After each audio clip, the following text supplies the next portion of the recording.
Tema kita adalah tentang amalan pasca salat. Di bagian kedua ini.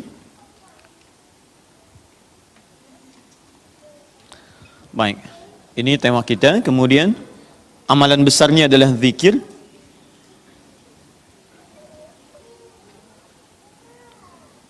Dalilnya di Quran surah keempat An-Nisa ayat 103. Ini tema besar kita. فَإِذَا قَضَيْتُمُ الصَّلَاةَ فَاذْكُرُوا اللَّهَ. Fokus. Maka jika anda telah tuntas mengerjakan salat, segeralah berzikir kepada Allah Subhanahu wa taala. Ingat, amalan pasca salat yang diutamakan apa? Zikir. Saya mau tunjukkan pada anda satu hal yang sangat mendesak. Kenapa amalan ini begitu sangat ditekankan oleh Al-Quran?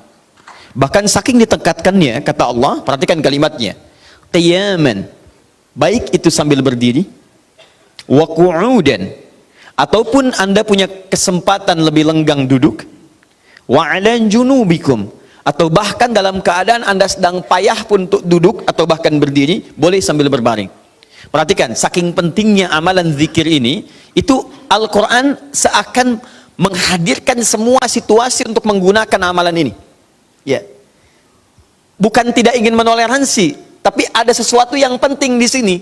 Saking pentingnya seakan-akan kalau dalam bahasa yang lain, tolong jangan tinggalkan ini. Ya, kalau anda memang buru-buru, harus langsung bangkit pasca sholat. Ada yang bahkan setelah salam subuh, assalamualaikum, assalamualaikum, saya harus kejar ke tempat pekerjaan, langsung mau berangkat. Nah, terburu-burunya anda untuk mengejar pekerjaan itu tidak menghalangi anda untuk berzikir. Kalau bisa sambil jalan pun zikir aja, ayo lakukan, kerjakan amalannya. Kalau anda senggang, duduk dengan tenang, lakukan. Kalau amalan ini tidak penting, mustahil anda diminta untuk mengerjakannya, sekalipun dalam pekerjaan yang sifatnya darurat anda mesti lakukan. Paham sampai sini? Baik, nah nanti kita akan lihat apa rahasianya amalan-amalan ini, zikir ini. Kemudian kita nanti akan urutkan seperti pertemuan lalu telah saya turunkan beberapa bagian-bagiannya. Nanti kita akan gali apa esensi dan rahasia di balik kalimat-kalimat zikir yang kita sampaikan itu. Baik, saya percepat. Zikir seperti pertemuan lalu adalah setiap aktivitas yang mampu mengingatkan dan mendekatkan kita dengan Allah Subhanahu wa taala. Jadi ada dua nih. Satu ingat, kedua dekat. Awas, ini selalu menyatu, terkait berkelindan, tidak akan pernah berpisah. Di orang yang ingat Allah pasti memiliki kedekatan dengan Allah. Jelas ya? Baik, jadi kalau cuma ingat tidak membuat dia dekat, ini bermasalah. Ketika seseorang ingat pada Allah, hubungannya menjadi dekat dengan Allah. Ketika menjadi dekat, maka dia akan dipelihara oleh Allah Subhanahu wa taala. Dipelihara dari maksiat dan segala yang menyulitkan dia dalam kehidupannya. Makanya mustahil ada orang berzikir tapi berbuat maksiat kepada Allah. Apa nih? Mereknya Akhir TV, jangan, itu bir. Oh, pakai bismillah dulu lah, mungkin berkurang dosanya dikit. Enggak bisa. Jadi tidak akan bersanding taat dengan maksiat. Anda ingat Allah, mustahil berbuat maksiat. Ya, maaf, seorang karyawan yang ingat Allah tidak akan bermaksiat dalam pekerjaannya. Seorang ibu istri yang ingat Allah tidak akan bermaksiat dalam rumah tangganya. Seorang anak yang ingat Allah tidak akan pernah bermaksiat dalam kehidupannya. Maka dari itu, nanti kita akan lihat puncak zikir, apakah hanya dalam pasca sholat saja atau dalam aktivitas yang lainnya. Maka yang pertama, ini akan membantu mengingatkan dia kepada Allah. Yang kedua, membuat hubungannya dekat dengan Allah Subhanahu wa taala. Nah, amalan ini ada setidaknya 6-7 amalan. Hari ini saya janjikan untuk mengurutkan amalan-amalan ini. Ya, saya ingin tes dulu apakah Bapak Ibu masih ingat atau tidak. Satu apa? Istighfar. Istighfar. Saya tuliskan satu, istighfar. Apa dalilnya? Cepat saja, kalau tidak tahu katakan apa? Allahu a'lam. Baik, masih ingat? Saya sebutkan kemarin hadis Nabi di riwayat Muslim hadis 591. Masih ingat? Baik, ini ada istighfar. Baik, yang kedua apa? Allahu a'lam. Enggak ada, Bu, Allahu a'lam. Baik. Assalamualaikum warahmatullahi wabarakatuh. Assalamualaikum warahmatullahi wabarakatuh. Astagfirullah, astagfirullah, astagfirullah. Allahu a'lam, Allahu a'lam. Enggak ada. Baik. Baik, kita lihat ini istighfar atau masuk kepada kalimat thayyibah. Dalilnya Quran surah keempat ayat 103, kan? Kemudian yang kedua, bisa juga bacaan Al-Quran. Bacaan Al-Quran.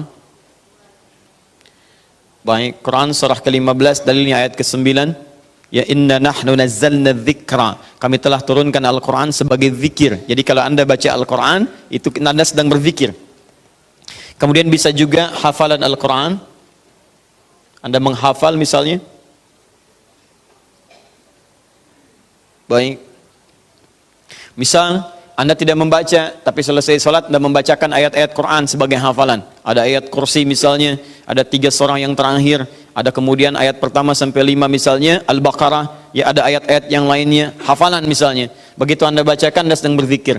Dalilnya Quran surah ke-54, ayat 17, ayat ke-22, ayat 32, ayat ke-40.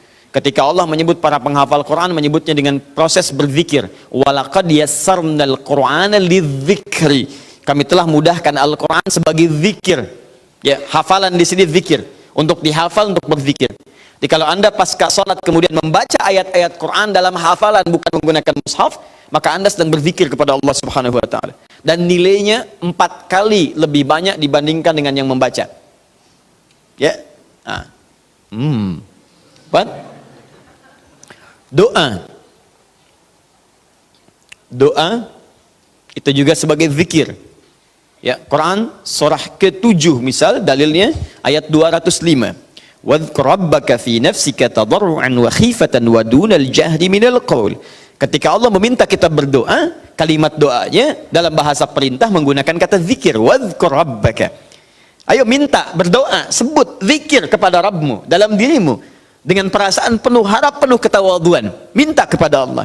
Jadi ketika Anda diminta untuk memohon berdoa kepada Allah, kalimat doa itu menggunakan zikir. Jadi ketika Anda sedang berdoa, Anda sedang berzikir.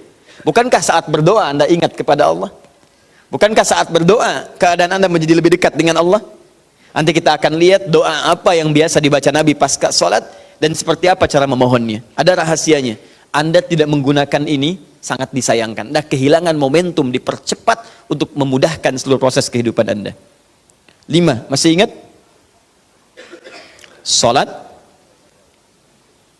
Salat. Nanti ada lagi amalan. Pasca salat, ada salat. Di begitu selesai, Assalamualaikum, Assalamualaikum. Kapan kemudian ini kita mesti tunaikan salat yang ini? Dan ada rahasianya juga. Bahkan salat yang ini boleh jadi akan memberikan syafaat dengan izin Allah kepada hamba-hamba yang dirasakan kurang amalnya. Karena ketika amalan-amalan fardu tidak bisa menolong Anda dari proyek akhirat yang telah Anda cita-citakan untuk masuk surga itu, maka yang akan dicari pertama kali diantaranya adalah amalan yang ini. Maka Anda ketinggalan dari itu yang bisa membuat situasi tegang saat di akhirat. Hati-hati, Anda ketinggalan handphone, perasaan luar biasa sedihnya. Balik lagi ke Andur, dicari-cari lewat CCTV. Tapi Anda ketinggalan yang sunnah, kenapa tidak Anda buru kemudian?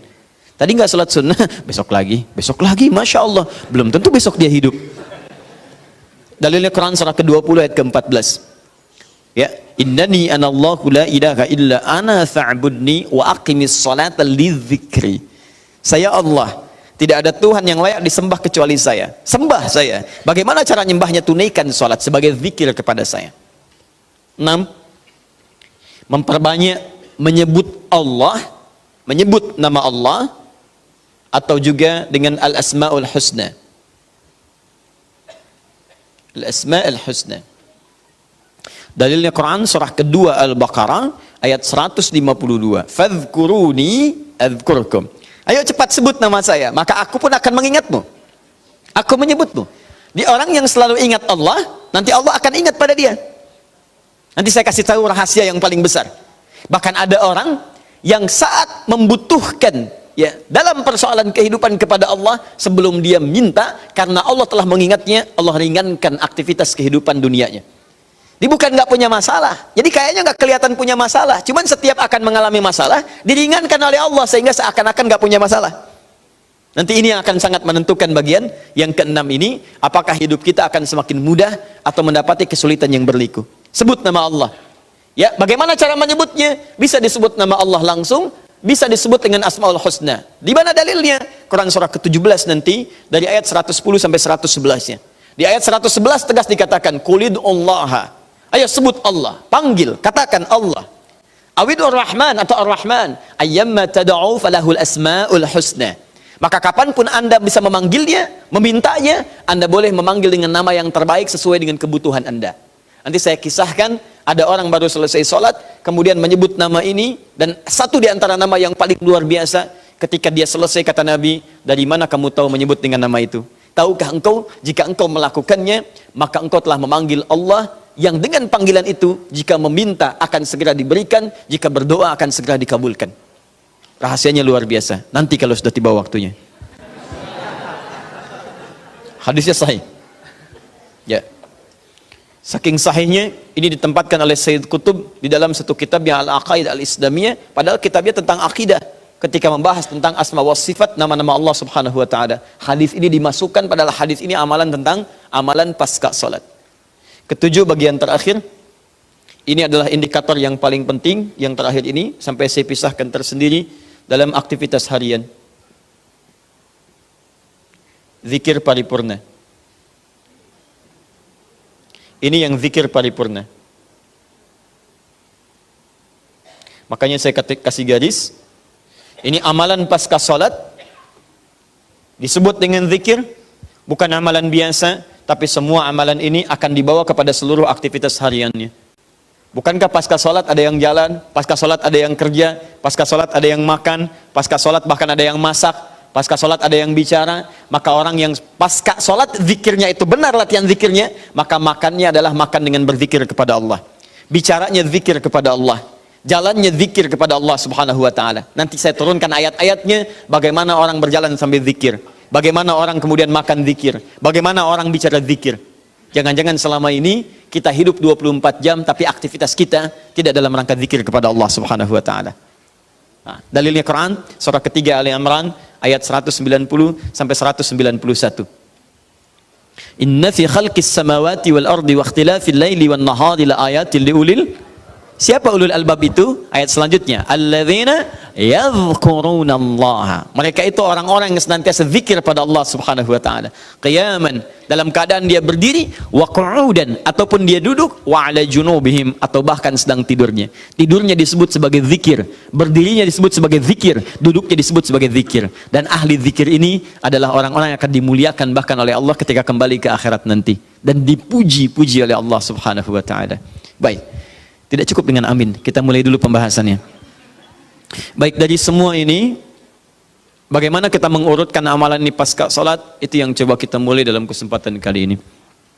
Bapak dan Ibu, teman-teman sekalian, sesungguhnya tidak ada urutan spesifik tentang khususnya 6 amalan yang telah kami sebutkan di awal. 1 sampai 6. Mulai istighfar sampai dengan memperbanyak menyebut nama Allah atau al-asma'ul husna. Hadisnya bertebaran, tidak ada urutan spesifik, tapi ada di antaranya yang sering diamalkan oleh Nabi. Ini yang agak sering dimulai dari ini, dari ini, dari ini, dari ini. Anda memulai dari sisi manapun tidak ada masalah. Tapi kalau memulai dari yang ini, nampaknya dipandang oleh para ulama itu yang paling utama. Jelas ya? Misal pasca sholat Anda ingin langsung menyebut nama Allah misalnya, ya Allah, ya Rahman, ya Allah, ya Al-Fattah, ya Allah, ya Al-Malik, boleh.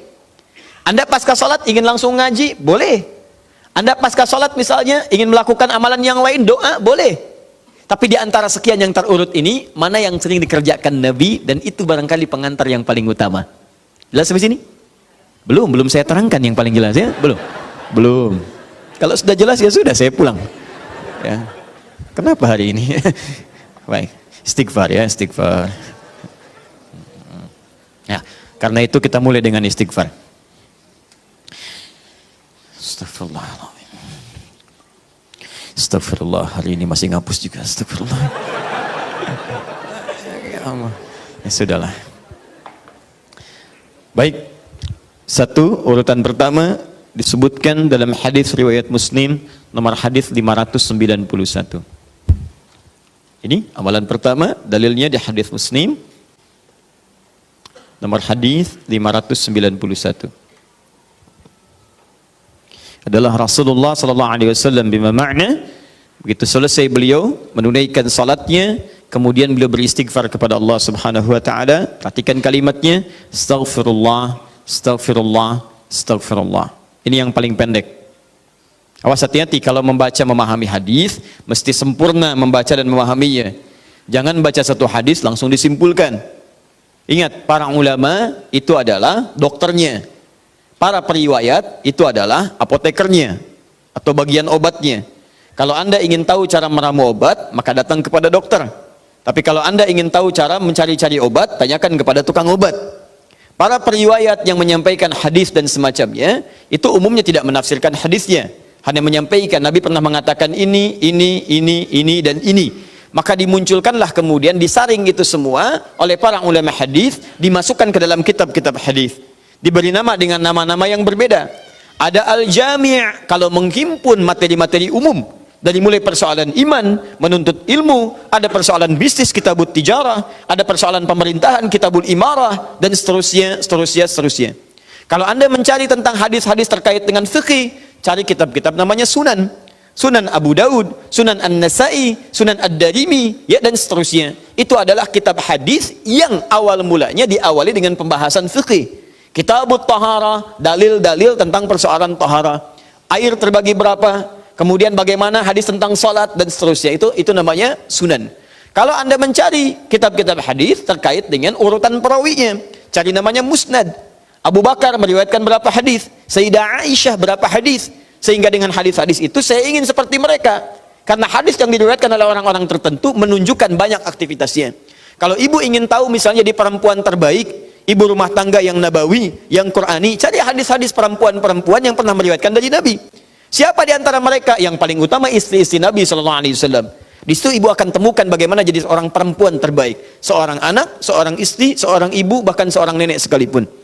Kemudian Anda misalnya ingin cari anak, misalnya anak-anak saya bagaimana supaya tumbuh dewasanya bagus, cari hadis yang diriwayatkan oleh anak-anak.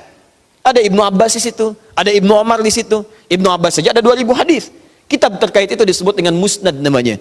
Di antara yang concern pada bidang ini namanya Imam Ahmad, ya, Ahmad bin Hanbal. Mengarang namanya musnad Ahmad bin Hanbal. Yang keempat ada mu'jam, jika Anda ingin mencari urutan-urutan hadis sesuai dengan alfabetisnya, ya, disebut di antaranya ada mu'jam at-Tabrani. Nah, kembali ke sini. Alhamdulillah. Tertuang dalam kitab-kitab hadis, di antaranya Sahih Muslim nomor hadis 591. Hadis-hadis ada yang menyampaikan dengan singkat astaghfirullah, astaghfirullah, astaghfirullah. 3 kali kemudian disebutkan. Jadi ini yang paling singkat. Istighfar, kalimatnya astaghfirullah. Astaghfirullah. Berapa kali? 3 kali. Perhatikan, ini riwayat pertama. Kalau Anda menggunakan yang ini, boleh. Tapi cara memahaminya, ini yang paling singkat, paling pendek. Jadi kalau sedang buru-buru misalnya, ya, Anda ingin buru-buru setelah selesai itu, sambil jalan misalnya, ingin dipercepat bacaannya, silahkan pilih yang ini yang singkat. Astaghfirullah, astaghfirullah, astaghfirullah. Paham? Kalau agak senggang, silahkan tambahkan dengan lebih luas. Astaghfirullahaladzim, astaghfirullahaladzim, astaghfirullahaladzim. Lebih senggang lagi, astaghfirullahaladzim, alladzi la ilaha illa huwal hayyul qayyum wa atubu ilaih. Astaghfirullahaladzim, alladzi la ilaha illa huwal hayyul qayyum wa atubu ilaih. Paham? Baik, jadi kalau Anda menemukan riwayat yang ini diulang sampai 3 kali, ini yang dimaksud riwayat yang paling standar. Jelas ya? Standar. Ini standarnya, ucapkan ini astaghfirullah, astaghfirullah, astaghfirullah 3 kali. Ini amalan pertama. Tahan, hadisnya belum selesai. Jadi kalau selesai salat, assalamualaikum warahmatullah, assalamualaikum warahmatullah, duduk sebentar, tahan dulu. Apa yang diucapkan? Astaghfirullah, astaghfirullah, astaghfirullah. Selesai? Baik, tahan. Lihat baik-baik, perhatikan sini. Ini disebut amalan apa tadi? Zikir. Karena kita sedang membahas tentang zikir. Baik, sekarang yang kedua, masih ingat? Tadi kalau seorang sedang berzikir, maka konsekuensinya dia akan apa terhadap Allah?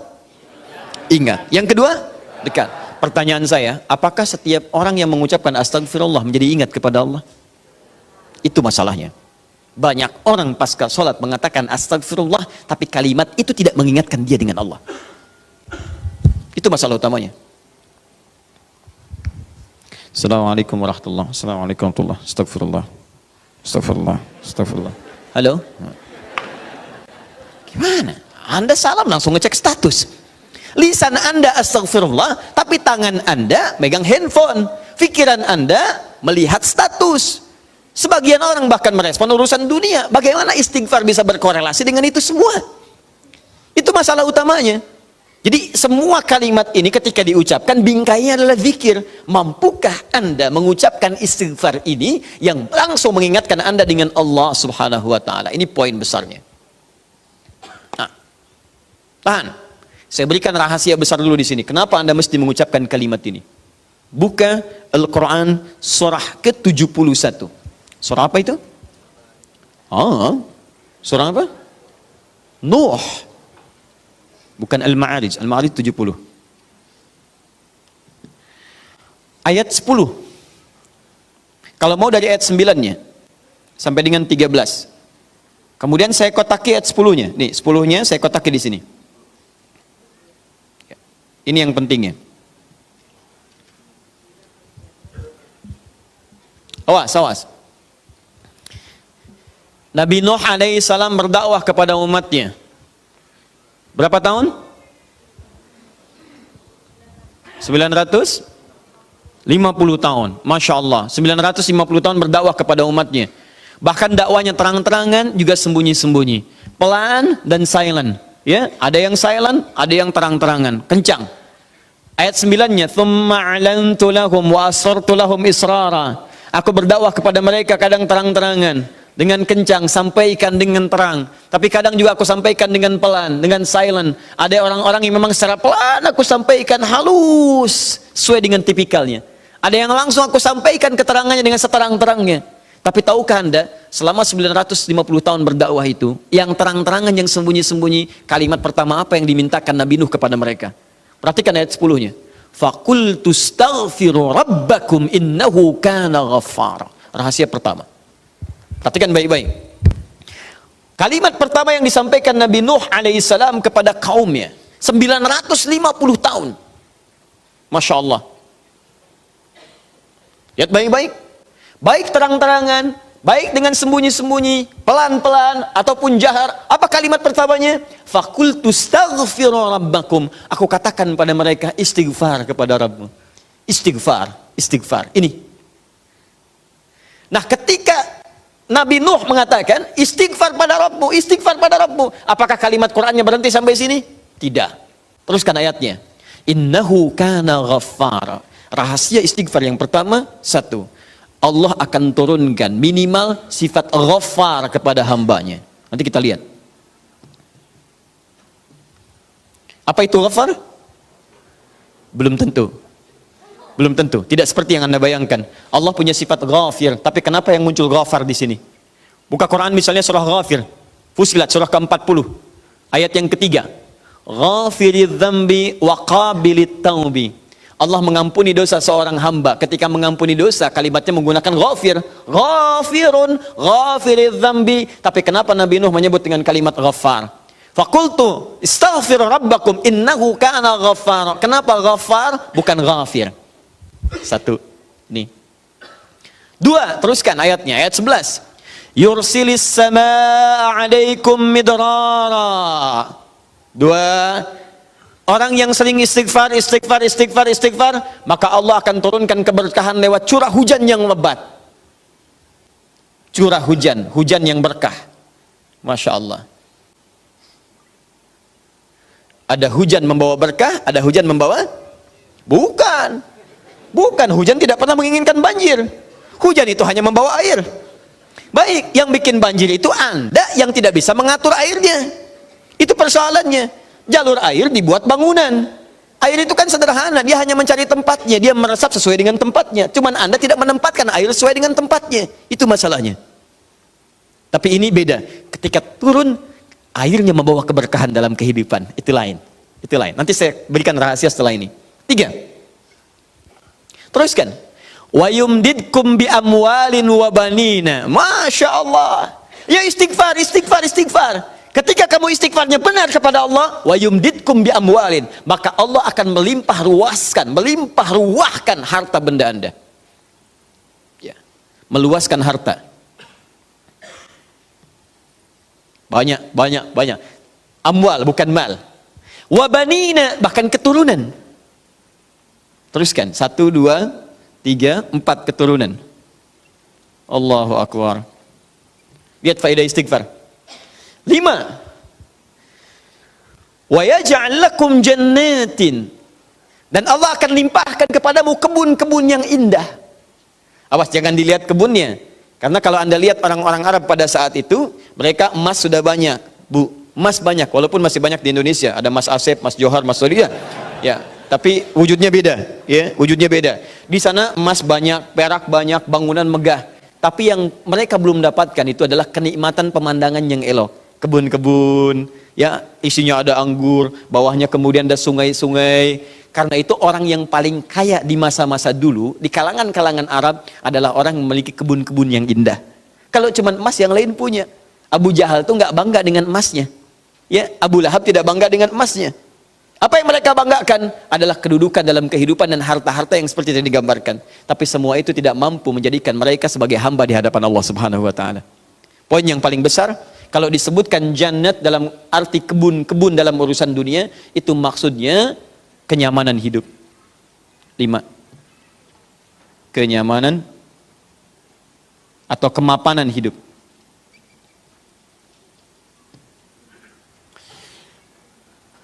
Wa yaj'al lakum anhara, kenikmatan hidup.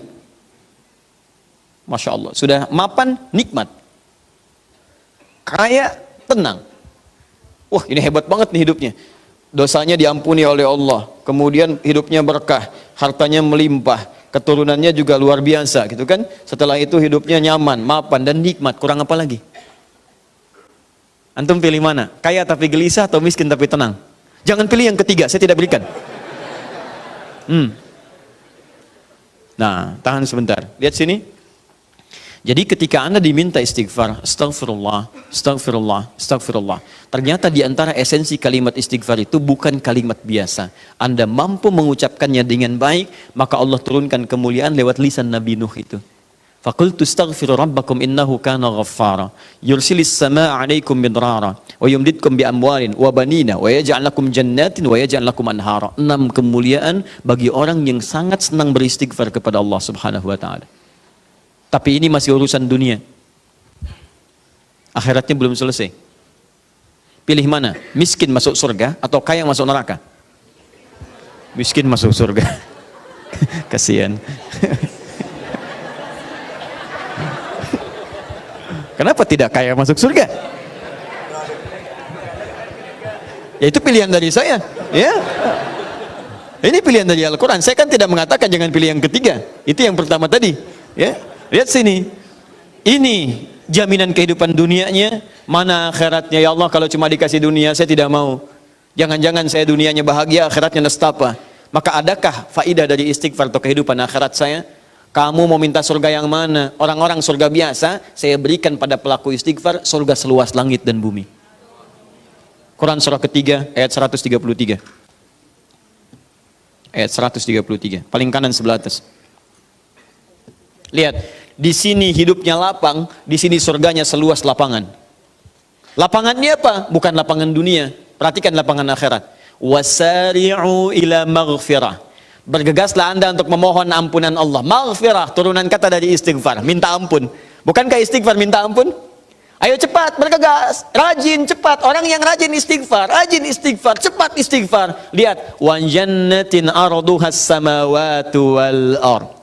Maka kami akan sediakan harapan baginya, menyediakan tempat kembalinya surga seluas langit dan bumi. Dan digolongkan ahli istighfar sebagai orang-orang yang takwa. Uiddat lil muttaqin, kami siapkan untuk orang takwa. Siapa orang takwa dimaksud? Awal ayatnya wasari'u ila maghfirah. Surga seluas langit dan bumi. Masya Allah. Silakan kalau mau kopro, berhenti di mana tuh? Ya.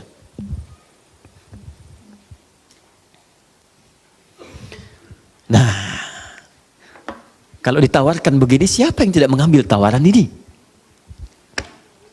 Tapi persoalannya, kenapa orang banyak istighfar pasca sholat bahkan lebih daripada 3 kali?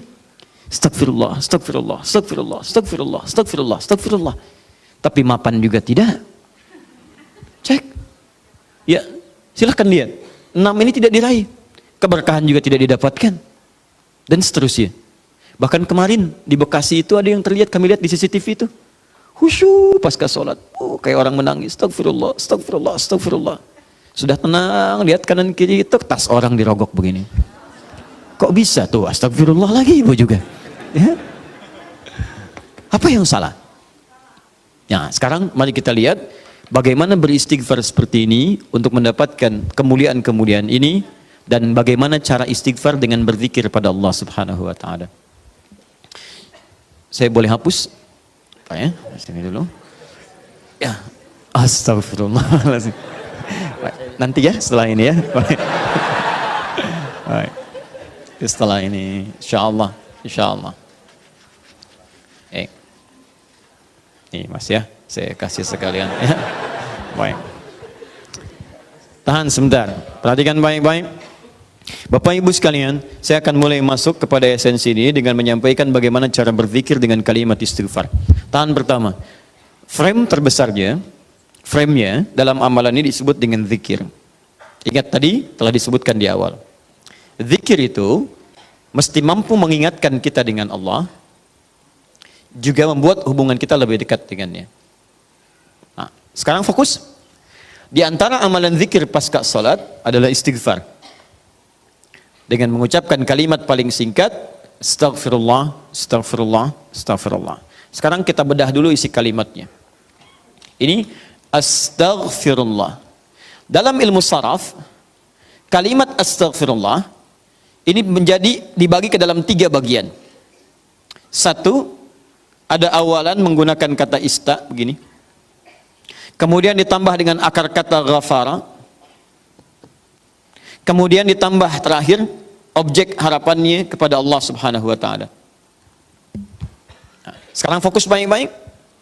Ista dalam ilmu saraf itu fungsinya untuk menunjukkan salah satunya, menunjukkan pada permohonan, meminta sesuatu.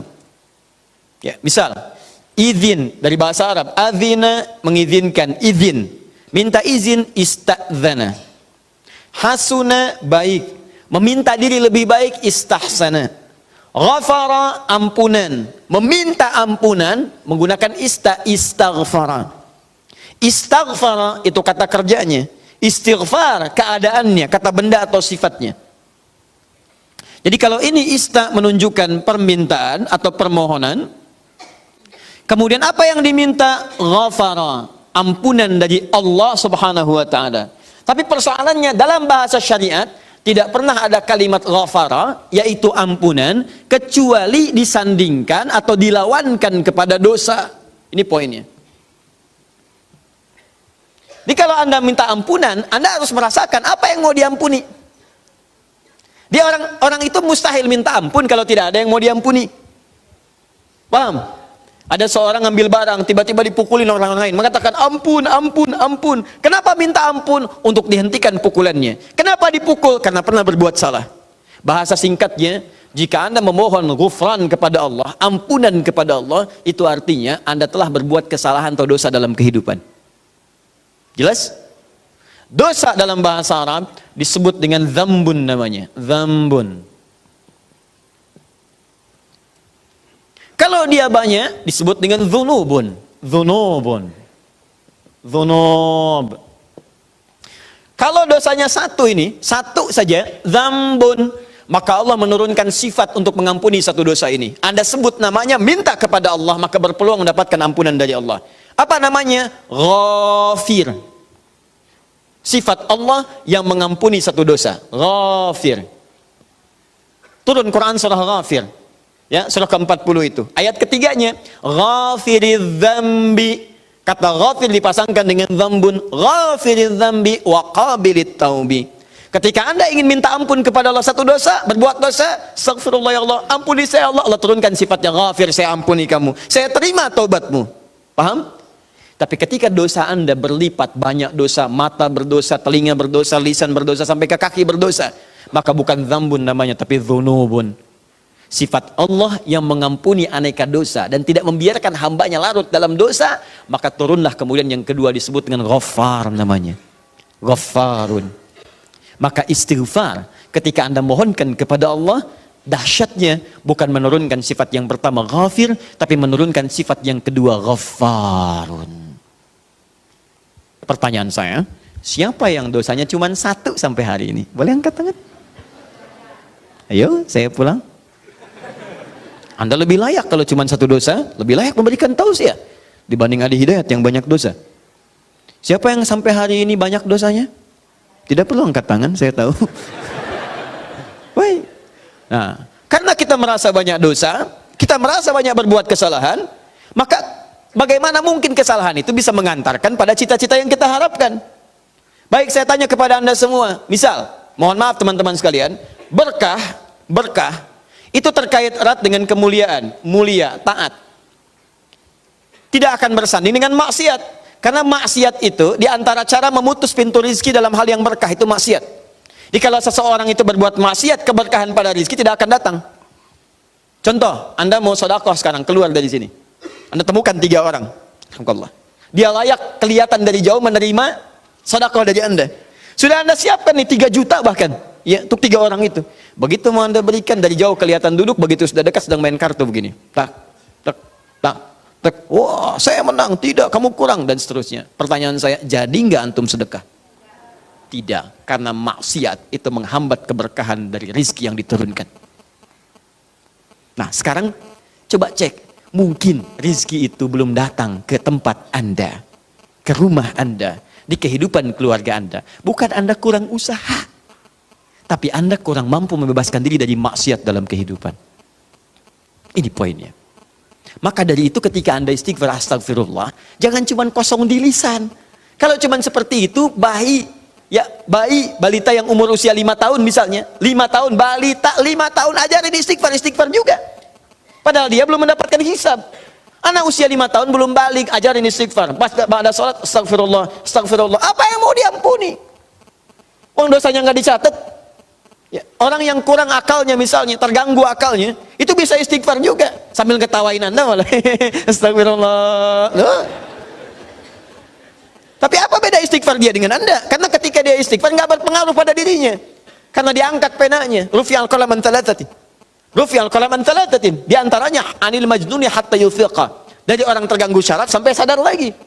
Nah, kita yang sadar ini saat ini, maka ketika Anda mengucapkan kalimat astagfirullah, kata para ulama, sambil diingat, itu Anda berbuat dosa apa sampai mengucapkan ini? Sampai minta ampun kepada Allah. Dosa apa yang diperbuat? Maka kalau ingin latihan, coba urutkan dosa dari ujung kepala sampai ujung kaki.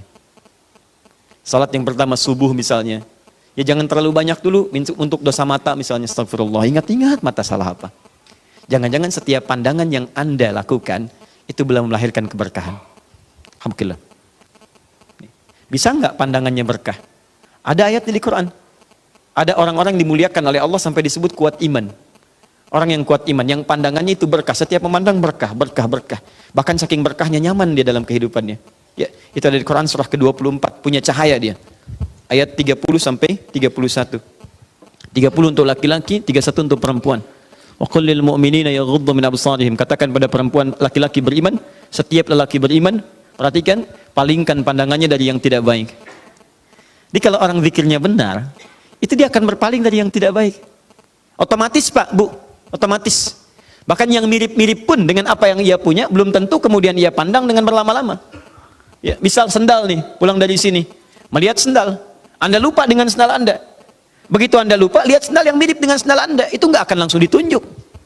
Kayaknya yang itu tuh Pak, yang itu Pak, mana ini? Iya betul. Sebentar Pak, sebentar saya pastikan dulu, barangkali bukan punya saya. Oh memang bukan punya saya Pak yang ini. Terus punya Bapak yang mana? Oh, saya baru ingat kesini nggak pakai sendal Pak. Ya. Jadi teman-teman sekalian, itu pandangan. Coba berapa kali dalam sehari memandang yang tidak benar? TV, handphone, gambar-gambar, itu kan? Dan seterusnya, baru keluar, memandang dengan cara yang tidak layak. Sama perempuan juga begitu, bukan kayak 31 untuk perempuan. Wa qul lil mu'minati yaghdudna min absarihinna. Katakan pada perempuan-perempuan yang beriman, awas hati-hati, perempuan-perempuan yang beriman. Artinya kalau pandangan nggak dijaga, menunjukkan imannya lemah. Ya, Berapa kali ibu banyak memandang hal-hal yang tidak benar? Ya, berapa kali pandangannya melahirkan nafsu? Pandangan di mall dibawa sampai ke rumah. Ya, papa tahu nggak tadi tuh ada tas bagus banget tuh, pandangan di mall, dibawa ke rumah. Baik, nggak apa-apa mah, itu bagus. Tapi tas yang sekarang mengantarkan mama ke surga insya Allah. Ya, baik. Tapi kan pak, kalau bawa tas itu ke surga lebih bagus lagi. Pokoknya ada aja lah. Udah sini. Nah, jadi ketika Anda istighfar sambil diingat dosanya. Astagfirullah, astagfirullah, mata. Terus masuk ke lisan, astagfirullah ya Allah. Mungkin dengan lisan ini, maaf orang tua saya pernah menangis. Dengan lisan ini pasangan saya pernah bersedih. Dengan lisan ini tetangga saya pernah kabur dari saya. Dengan lisan ini anak saya pernah menjerit. Dengan lisan ini ya Allah barangkali itu yang menghambat keberkahan dalam kehidupan saya. Astagfirullah, astagfirullah, astagfirullah. Setelah itu dosa Anda, setelah tuntas sampai dengan ujung kaki, dosa Anda pada orang tua. Suami kepada istri. Istri kepada suami. Bagaimana kadang-kadang tidak baik dalam kehidupan rumah tangga. Kepada anak-anak, kepada tetangga. Barangkali, mohon maaf, hal-hal itu yang menghambat pintu kemuliaan dalam bahkan urusan dunia ini yang belum turun. Nah kalau sudah semua sekat dibuka, semua akan turun. Masih ingat tadi? Lihat di Quran surah 3 ayat 133. Teman-teman masih ingat tidak? Surga yang ahli istighfar ini disediakan untuk orang apa? Takwa kan? Jadi kalimat takwa ketika disebutkan di ayat ini, uiddat lil muttaqin, disediakan bagi orang takwa. Bukankah dimulai awal dengan istighfar? Sekarang saya tunjukkan kepada Anda. Kita buat persamaan. Lihat sini, kita buat persamaan. Istighfar adalah sama dengan amalan ahli takwa. Takwa bisa mengantarkan ke surga. Tapi Anda jangan lupakan bahwa takwa pun membuka semua pintu keberkahan urusan dunia dari langit dan bumi. Takwa persamaannya berkah langit dan bumi. Dari mana mendapatkan persamaan ini? Di Quran surah ke-7, teman-teman sekalian, ayat 96. Walau anna ahlal qura amanu wattaqau la fatahna alaihim barakatim minas sama'i wal ardh. Kalaulah kemudian ada orang-orang beriman, ahli takwa, bertakwa kepada Allah, bahkan satu komplek bertakwa, satu kampung bertakwa, kami buka semua pintu keberkahan di langit dan di bumi. Semua pintu keberkahan.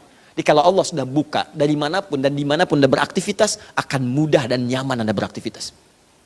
Di rumah pintu berkah dibuka, nyaman. Di kantor dibuka, nyaman. Di kehidupan sosial dibuka, nyaman. Jadi kalau orang rajin istighfar, astagfirullah, astagfirullah, astagfirullah, maka Masya Allah, dahsyat sekali hasilnya.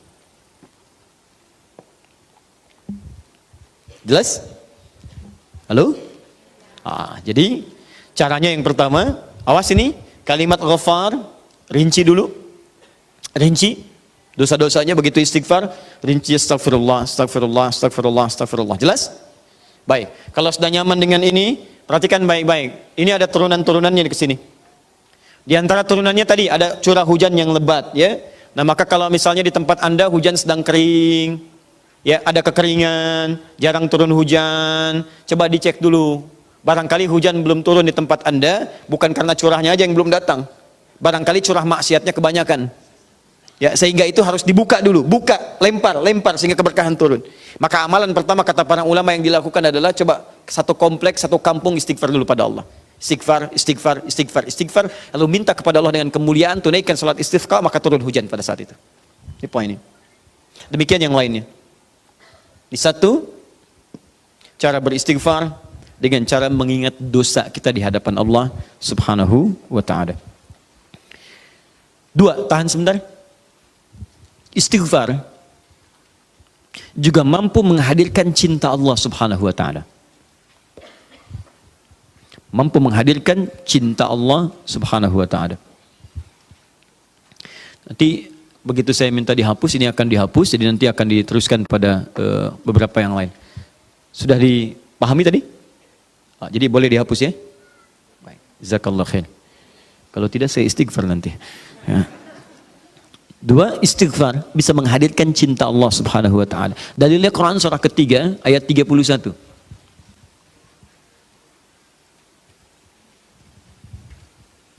Sudah?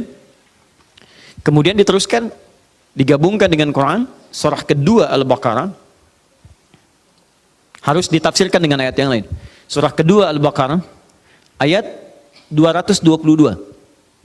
Ayat 222, 222. Dikasih keterangan Kasih kurung akhir ayat, di akhir ayat 222.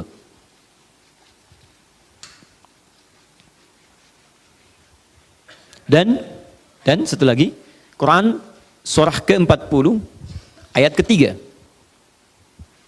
Ghafir ayat ketiga. Perhatikan, saya bikin persamaan ya, ini tidak mudah persamaan ya. Perhatikan baik-baik. Di Quran surah Ghafir ayat yang ketiga, Allah mengatakan, lihat kalimatnya, ghafiriz dzambi wa qabilit taubi, wa qabil at-taubi. Perhatikan sini. Ghafiriz dzambi, Allah yang mengampuni dosa. Oke? Cara ampunannya adalah dengan mengatakan istighfar. Astaghfirullah. Astaghfirullah. Fokus. Kalau seseorang kemudian memintakan ini, maka selanjutnya waqabilit taubi, maka diterima oleh Allah taubatnya. Artinya orang yang beristighfar, istighfar yang benar adalah dengan menghadirkan taubat kepada Allah Subhanahu wa taala. Taubat, persamaan istighfar adalah taubat. Maka kalau benar istighfarnya, diterima oleh Allah taubatnya. Fokus. Di ketika Anda istighfar, ini rumus Quran, begitu istighfar, tadi saya katakan di awal, sambil tobat, ingat dosanya. Tobat itu kan 3 ya, 3 cara utamanya. Mengakui dosa, 2 menyesali dosa, 3 berjanji untuk tidak mengulangi lagi. Mengakui, menyesali, berjanji tidak mengulangi. Jadi kalau Anda misalnya bertobat dengan lisan, saat istighfar, astagfirullah, astagfirullah, ingat lisan Anda, akui, kapan banyak berbuat salah, sesali. Setelah itu janji kepada Allah, lisan ini tidak akan lagi berkata seperti itu. Tidak gibah lagi, tidak mencela lagi, tidak menggunjing lagi dan sebagainya. Tutup, selesai. Episodenya berlalu, Anda kemudian ralat, Anda edit film Anda di akhirat nanti ketika ditampilkan dan ganti dengan aluran yang terbaik. Paham? Tutup. Ketika Anda melakukan itu yang disebut dengan taubat, maka Allah terima taubatnya. Istighfar yang tanpa taubat itu hanya akan jadi lip service saja. Di lisan. Astagfirullah, astagfirullah, astagfirullah. Tapi tidak ada pengakuan, penyesalan dan janji untuk merubah dengan lebih baik. Teruskan. Nah sekarang perhatikan. Ketika Allah menyebut istighfar dengan taubat, maka turunlah kemudian kaidah taubat. Di dalam Quran surah kedua Al-Baqarah, di akhir ayat 222. Orang yang sekali taubat, nih, waqabilit taubi, taubat. Orang yang taubat sekali disebut dengan taib namanya. Taibun, taib. Ahmad taib, Ahmad yang sekali taubat. Misal kan? Tapi kalau berkali-kali taubat, taubat lagi, taubat lagi, taubat lagi, ya, taubat lagi, taubat lagi, taubat lagi, dosa taubat lagi, dosa taubat lagi. Yang dimaksud dia tidak putus dari salah. Jadi sering bertobat, sering bertobat. Bagaimana cara tobatnya? Balik ke sini istighfar. Ya, berpikir begini, astagfirullah. Lihat begini, astagfirullah. Berbicara mendengar sesuatu, orang lain bicara buruk, padahal dia tidak mengucapkan. Cuman karena dengar yang tidak baik, merasa telinganya salah. Astagfirullah. Sering begitu. Jalan di mobil, istighfar, astagfirullah, astagfirullah, astagfirullah. Berubah kalimatnya dari taib jadi tawwab. Tawwabun. Tawwab. Kalau orangnya bukan satu, suaminya tawwab, istrinya tawwab, anaknya tawwab, sekeluarga tawwab, senang istighfar, senang bertobat, senang memelihara diri.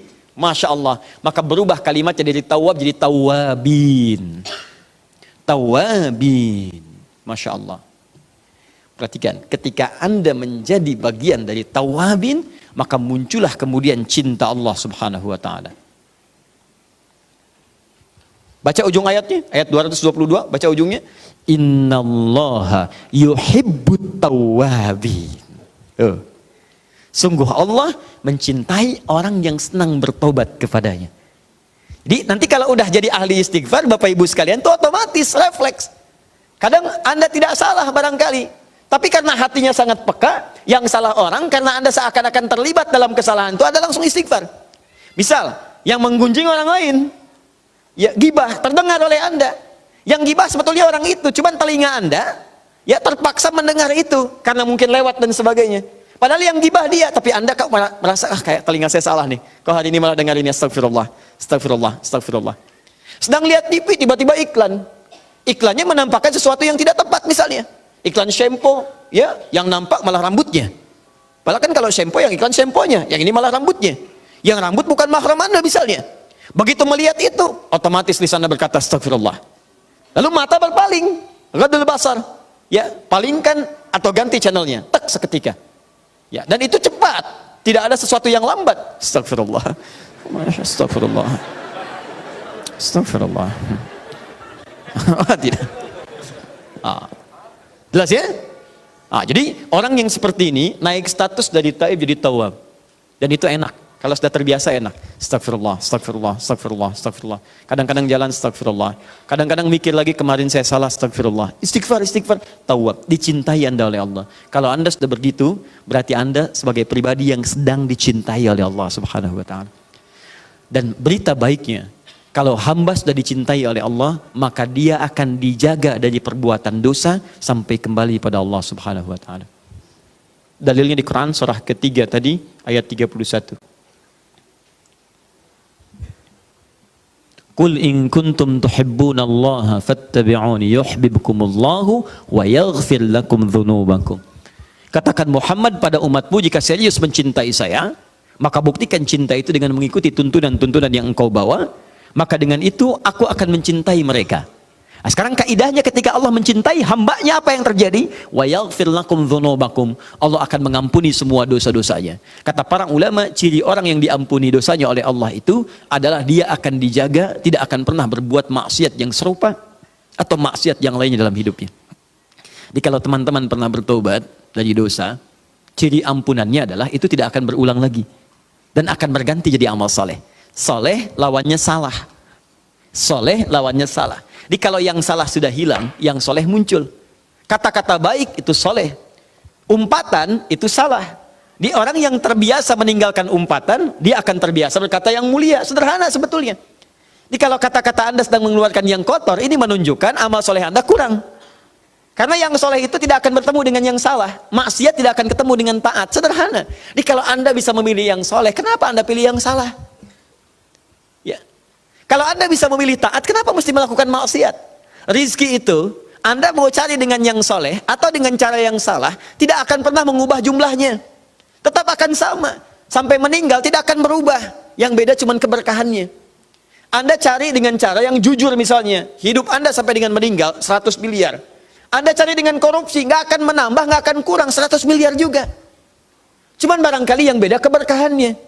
Jadi kalau Anda bisa mencari dengan yang halal, kenapa mesti maksa mencari yang haram? Gak akan berubah. Tapi kan lebih banyak itu cuma dikumpulin, bikin Anda capek. Segitu juga nilainya. Anda korupsi, datang misalnya 50 juta. 50 juta itu cuma Anda pegang, hitung pegang. Dengan yang satu, turunnya 500 ribu per bulan. 500 ribu, dijaga oleh Allah supaya nggak capek. Sudah, kamu nggak usah capek ngitung. Ya, biar saya yang pegang. Butuh, saya kasih. Pas butuh, ada.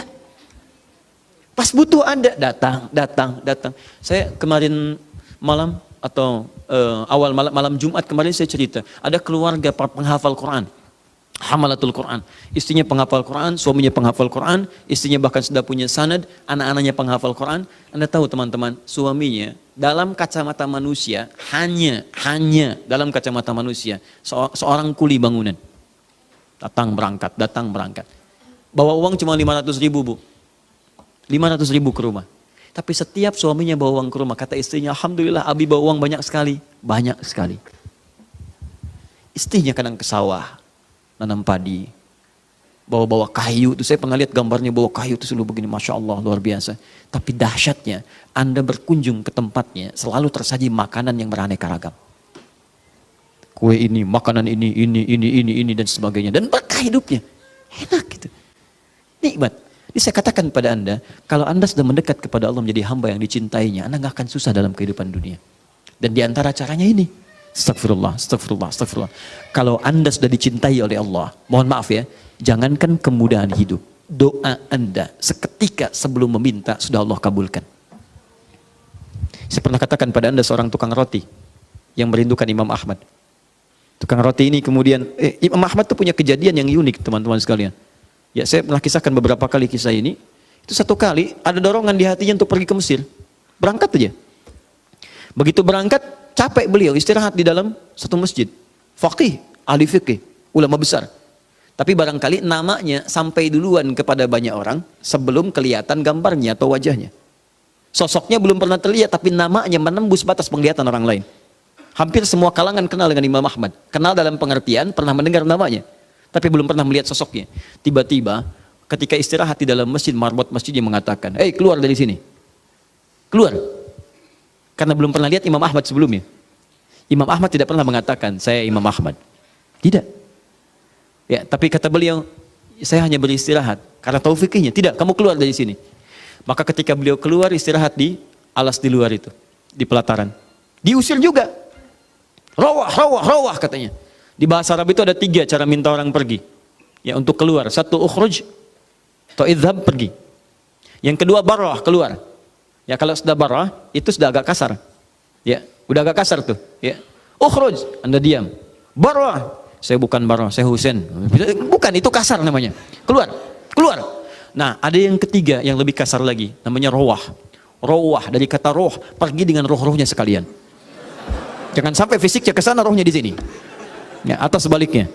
Baik, rawah, rawah, rawah itu disebut rawah, ente rawah, pergi sana. Pergi Imam Ahmad di jalan, kemudian beliau sedang jalan, tiba-tiba kelihatan oleh tukang roti sedang membuat adonan rotinya. Begitu melihat orang ini terlihat semakin lelah, dipanggil oleh beliau, "Syekh, ta'al huna, kesini, silahkan istirahat dulu." Imam Ahmad istirahat merebahkan, kemudian sambil melirik kepada tukang roti ini, dia setiap membuat adonan roti, dia beristighfar kepada Allah. Astagfirullah, astagfirullah, astagfirullah. Imam Ahmad paham dengan faidah ini. Tapi beliau ingin mendengar apa yang diucapkan tukang roti ini lewat lisannya. Maka bertanyalah kepada tukang roti ini. Perhatikan kalimatnya. "Ma faidatu istighfarika ya Syekh?" "Syekh, Sayyid, Anda saya perhatikan dari tadi setiap bikin adonan, lakukan ini, selalu istighfar. Apa sih manfaat istighfar itu bagi Anda?" Apa manfaat istighfar itu bagi Anda? Perhatikan kalimatnya. "Wallahi," kata tukang roti ini, "wallahi, tidak pernah saya mengamalkan istighfar dalam setiap pekerjaan saya, kecuali semua doa-doa saya dikabulkan oleh Allah Subhanahu wa Ta'ala. Kecuali 1 sampai hari ini yang belum terjadi. Dan saya mohon kepada Allah, imma saya sebelum meninggal, atau yang saya doakan sebelum meninggal untuk bisa berjumpa dengan saya." Apa doanya itu? "Saya memohon kepada Allah untuk berjumpa dengan Imam Ahmad bin Hanbal. Baik itu sebelum saya wafat atau sebelum beliau diwafatkan oleh Allah Subhanahu wa Ta'ala." Kata Imam Ahmad, "Allahu Akbar." Jadi ini yang membuat saya datang ke sini karena istighfarmu. Karena istighfar yang kau lakukan itu yang mendorong saya datang ke sini. Itu yang menjadikan saya dikeluarkan dari masjid. Itu yang mendorong saya kemudian datang ke tempat ini. Karena istighfar yang kau lakukan. Masya Allah. Dan jangan lakukan itu kepada saya.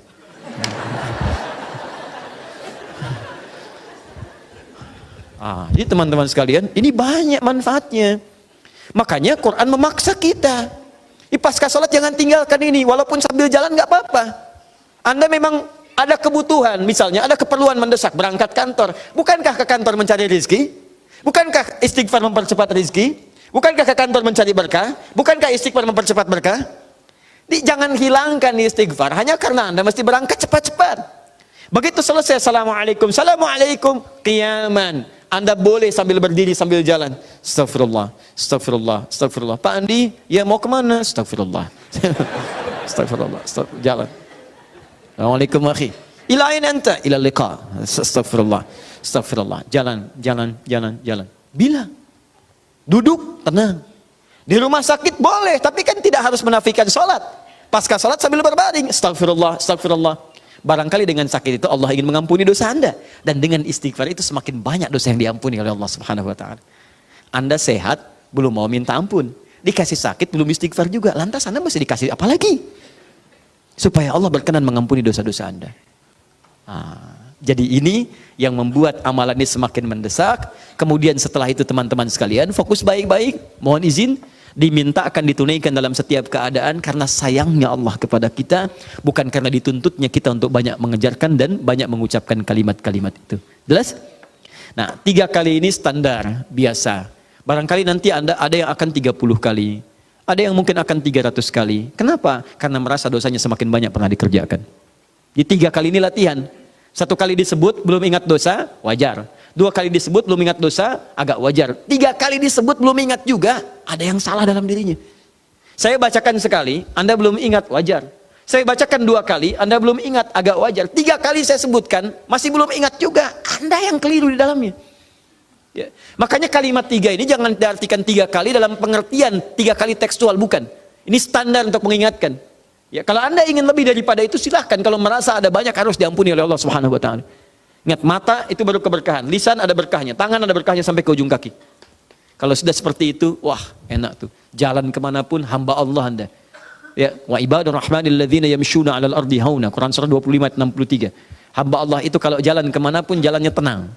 Wa idza khatabahumul jahiluna qalu salama. Bahkan diprovokasi oleh orang lain, tenang aja hatinya, salama, tenang, salama, salama. Karena itu orang-orang yang sering kali istighfar kepada Allah mendapatkan semua anugerah tadi, maka dia mendapatkan apa tadi diantaranya? Berkah, kemuliaan. Apalagi diantaranya? Ya, tadi himpunan-himpunan tadi disebut dengan salam namanya. Ya, keberkahan, ketenangan, kenyamanan, macam-macam salam namanya. Bahasa singkatnya. Tidak pakai din salam. Ya. Sana. Nah, belum selesai. Siapa yang punya salam ini? Siapa yang punya? Yang punya tadi semua anugerah tadi siapa? Allah. Masya Allah. Dari mana semua kemuliaan ini? Dari Allah. Baik, teman-teman sekalian, siapa yang menurunkan keberkahan? Allah. Baik, siapa yang punya kemuliaan?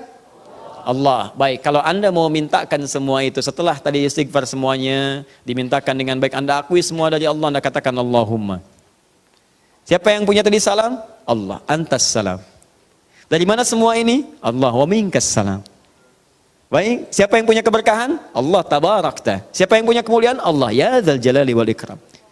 Karena itu di hadis ini, Muslim nomor hadis 591, kalimat istighfar yang 3 kali disambungkan dengan kalimat Allahumma antas salam wa minkas salam tabarakta ya dzal jalali wal ikram. Bahkan ada yang menyambungkan langsung dengan doa supaya sekaligus minta kemuliaan. Allahumma antas salam wa minkas salam wa ilaika ya'udus salam fa hayyina rabbana bis salam wa adkhilna jannata daras salam tabarakta ya dzal jalali wal ikram. Semua doa tadi adalah menghimpun kalimat-kalimat yang 6 tadi. Jadi bukan berarti menambah bacaan, dia menyandingkan zikir dari Nabi dengan doa-doa kepada Allah, mengambil keumuman hadis. Kalau Anda ingin ngambil yang paling pendek standar, boleh. Setelah istighfar, Anda akui dari mana semua itu? Allahumma antas salam. Ya Allah, hamba yakin dengan istighfar ini semua kemuliaan hanya milikmu. Wa minkas salam, semua darimu ya Allah. Tabarakta ya dzal jalali wal ikram. Terima kasih Allah, Engkau pemilik segala keberkahan, Engkau pemilik segala kemuliaan. Mohon berikan semuanya itu kepada hamba ya Allah untuk mendapatkan kemuliaan hidup dunia akhirat. Poinnya. Kalau ingin langsung minta, maka ulama kemudian merumuskan kalimatnya, disampaikan pada kita. Dan ulama pewaris Nabi.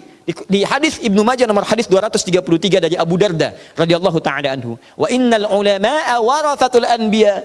Para ulama itu pewaris Nabi, pewaris para nabi. Maka mereka mengatakan kalau ingin langsung minta semua kemuliaan tadi, silahkan bacakan Allahumma antas salam sekaligus dengan doanya. Allahumma antas salam wa minkas salam wa ilaika ya'udus salam fa hayyina rabbana bis salam wa adkhilnal jannata daras salam, jannah yang tadi ya tabarakta ya dzal jalali wal ikram. Kalau ingin singkat, kembalikan ke asal mula tekstual tadi, Allahumma antas salam wa minkas salam tabarakta ya dzal jalali wal ikram. Paham sampai sini? Itulah kenapa Anda mesti baca kalimat ini, bukan kalimat formalitas. Astagfirullah, astagfirullah, astagfirullah. Allahumma antas salam, minkas salam, tabarakta ya dzal jalali wal ikram. Kenapa baca itu? Junnah. Bukan. Bukan karena sunnah, bukan karena yang lain. Itu memang sunnah, tapi sunnah itu diminta untuk difahami dan diamalkan untuk mendapatkan curahan ini semua. Wallahu ta'ala a'lam bissawab. Jelas? Nah, itulah kenapa para ulama membimbing kita untuk membaca doa ini. Nabi sampai mencontohkan dengan tegas dan Al-Quran sampai menguatkan jangan sampai ditinggalkan kalimat-kalimat ini sekalipun Anda mesti terburu-buru dalam mengerjakan aktivitas kehidupan. Itu barangkali bagian amal yang pertama yang bisa kita lakukan. Baik, paham sampai sini?